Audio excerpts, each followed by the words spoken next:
বিশ্ব ফুটবলে একসময় যাদের দাপট ছিল প্রশ্নাতীত, সেই ব্রাজিল এখন সাফল্যের খোঁজে দিশেহারা। সাম্প্রতিক ব্যর্থতার পর দলটির অবস্থা নিয়ে বিস্ফোরক মন্তব্য করেছেন কিংবদন্তি পেলের কন্যা কেলি নাসিমেন্তো।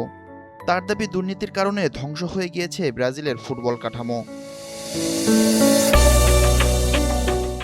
2002 সালের বিশ্বকাপ জয়ের পর থেকে আর শিরোপার দেখা পায়নি ব্রাজিল। গত 6 আসরে তাদের সেরা সাফল্য সেমিফাইনাল। এবার সেই ব্যর্থতার ধারাকে আরও লম্বা করে দীর্ঘ 36 বছর পর শেষ 16 থেকেই বিদায় নিতে হয়েছে সেলেসাওদের। Optical brighter photo catalyst active granule সমৃদ্ধ বসুন্ধরা পাওয়ার ওয়াশ, ঝলমলে কাপড়ে ফুরফুরে মন। নরওয়ের কাছে 2-1 গোলে হারের পরই সামনে আসে এই হতাশাজনক চিত্র। রয়টার্সকে দেওয়া সাক্ষাৎকারে কেলি বলেন, ব্রাজিলিয়ান ফুটবলের পুরো কাঠামোই এখন ভেঙে পড়েছে। তার মতে এটি এমন এক বদ্ধ ও আত্মকেন্দ্রিক ব্যবস্থায় পরিণত হয়েছে যেখানে স্বচ্ছতার অভাব স্পষ্ট। কী কারণে সমস্যা হচ্ছে তা সবাই জানে, কিন্তু সেটি ঠিক করার মতো কার্যকর উদ্যোগ বা ক্ষমতা কারও নেই। কেলির ভাষায় ব্রাজিল এখনও প্রতিভার দিক থেকে সমৃদ্ধ।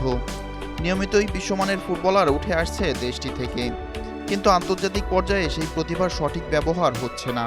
এর পেছনে রয়েছে গভীর কাঠামোগত সংকট, যা বছরের পর বছর ধরে জমে আছে। 5 বারে বিশ্ব চ্যাম্পিয়নদের পতনের পেছনে এই সমস্যাগুলোকেই বড় কারণ হিসেবে দেখছেন তিনি।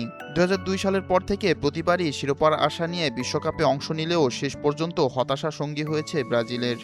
কখনো কোয়ার্টার ফাইনাল, কখনো সেমিফাইনালেই থেমে গিয়েছে তাদের যাত্রা। এবারের আসরে নরওয়ের বিপক্ষে হার সেই হতাশাকে আরও বাড়িয়ে দিয়েছে। কেলি জানান, তার বাবা পেলে জীবিত থাকতেই এই অবনতির বিষয়ে উদ্বেগ প্রকাশ করেছিলেন। বর্তমান পরিস্থিতি সেই আশঙ্কাকেই সত্য প্রমাণ করেছে। তবে সমাধানের পথও দেখিয়েছেন পেলে কন্যা। তার মতে ফ্রান্সের মতো দেশগুলো পরিকল্পিত উন্নয়ন ও কাঠামোগত সংস্কারের মাধ্যমে আন্তর্জাতিক পর্যায়ে ধারাবাহিক সাফল্য পাচ্ছে। সেই মডেল অনুসরণ করলে ব্রাজিলও ঘুরে দাঁড়াতে পারে। একই সঙ্গে তিনি ব্রাজিলের ক্লাব ফুটবলে কিছু ইতিবাচক পরিবর্তনের কথাও তুলে ধরেন।